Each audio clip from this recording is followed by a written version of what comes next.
I'm Dr. Gemma Newman and I'm a GP and broadcaster, and today I'd like to help you with a few top tips to improve your health. I'd like to talk to you today about how to get rid of indigestion. Now, indigestion is a really common symptom with a number of causes.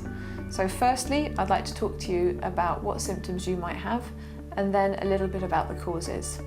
So with indigestion, you're likely to have a pain in the upper abdomen, you're likely to have a feeling of burning sometimes in the chest, bloating, burping symptoms, a feeling of being full after only having a very small amount to eat, sometimes also feeling sick or vomiting. Now, these symptoms can come in bouts, and they often do, and they're often also slightly worse at night when you're lying down flat. Okay, so what can the causes be of indigestion? Well, the number one cause is acid reflux, and that's where acid from your stomach lining comes back up into the food pipe or esophagus and makes it sore. Other causes would include bacteria that can live in the stomach and make you more likely to produce more stomach acid. This bacteria is called H. pylori, and you need to go and see your GP for a diagnosis. What they will do is either a blood test, a stool sample, or a breath test to help you to diagnose that problem. What else might cause indigestion? Well, ulcers.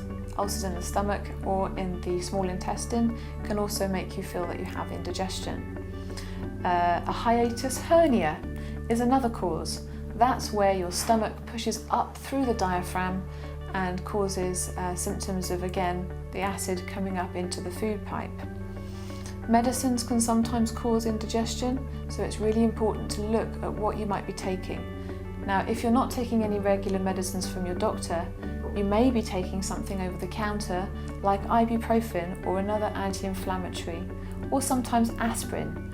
These can all cause irritation to the stomach lining and are best avoided if you're getting indigestion. Lastly, diet can play a big part in indigestion as well. It's important to have a really healthy diet to reduce your risk of acid coming up into the food pipe. Now, there are a few worrying problems that can cause indigestion and certain forms of cancers as well.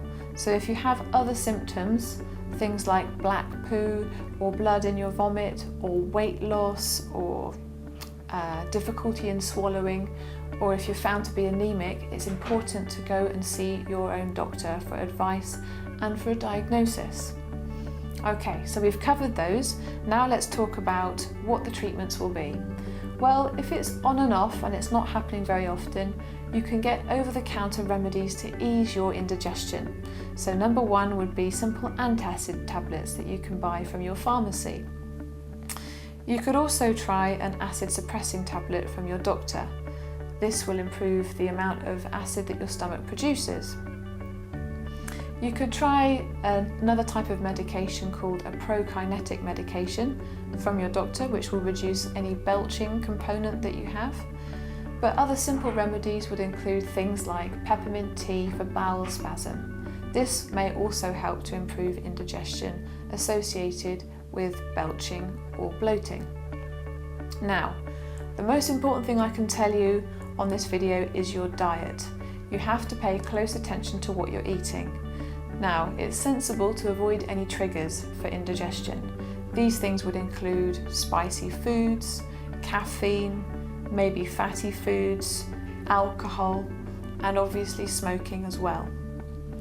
If you're overweight, then weight loss may help you too. Posture can be important, as can tight clothing, so if you're getting indigestion, it might be worth loosening that belt a little bit. Other things you can try is perhaps eating earlier on in the day.